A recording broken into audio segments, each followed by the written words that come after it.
Afternoon, everybody. It's Good Friday today, so we're going to do something slightly different.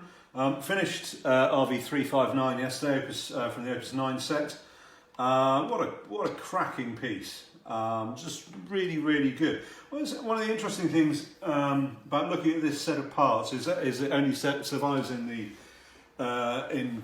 publication, the Amsterdam publication, is that unlike the Opus 4. Edition that came from the same publishing house. The Opus 4 edition looks as though it's being put together very carefully. However, looking at the different part books for the Opus 9, there are different things that sort of crop up.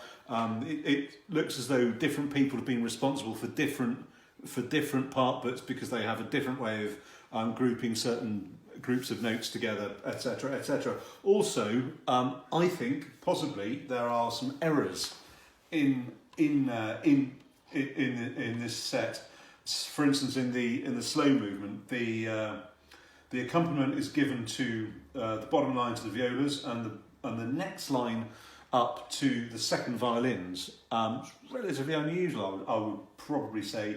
Knowing Vivaldi, what Vivaldi, my money would be that he actually supplied a 3-stave movement. With top line would be solo violin, second line would be violini unisoni, so all the violins in unison, and then the violas at the bottom.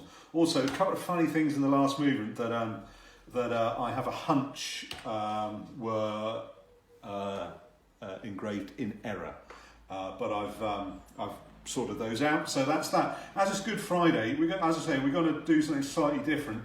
I think it's probably right and fitting that we should look at a religious concerto. So we're going to actually look at, not a violin concerto, but the concerto RV155 in G minor, which is slightly unusual as it's a bit of a hybrid.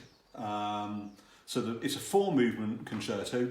A lot of Vivaldi's sacred concertos start with a slow, stately opening, then you have a fugue, and then you have another slow movement and a fast movement to finish. But the difference with this one is that the third and fourth movements, having started out as an orchestral concerto, he suddenly turns it into a violin concerto halfway through. So it's a bit of a hybrid. It's a sort of classic Vivaldi. If you have a look at the opening page of the manuscript there, we've talked about how Vivaldi uses figures. Sometimes he uses them, sometimes he doesn't. In my experience, when he's composing sacred music, that tends to be one of the times where Vivaldi is more likely to figure a bass part. But typical Vivaldi, he starts figuring the bass part quite, for an Italian composer, quite well. There you go, continues figuring, more figures down the bottom there. End of the first movement, some figures, and that's end of the first movement, the slow movement. That's as far as he figures it. There are no more figures included in the concerto. So it's a very good piece. I should give an aid rating for RV359. I think we'll give it 8.5, by the way, before I forget. So anyway, this is 155. Here's the fugue.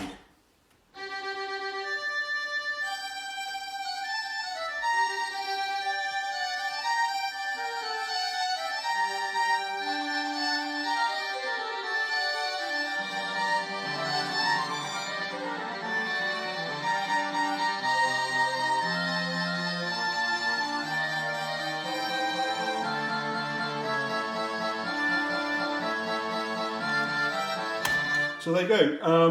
One of the interesting things about Vivaldi fugues is that he seems to be one of the few Italian composers that enjoy writing pedal points at the end. Locatelli is another one. He often has very good pedal points in his fugues. But Vivaldi's got occasionally supplies some rather cracking pedal points. And here's the pedal point. I'll just play a little bit slower for 155. If I can find it, I'll go from here. Yeah.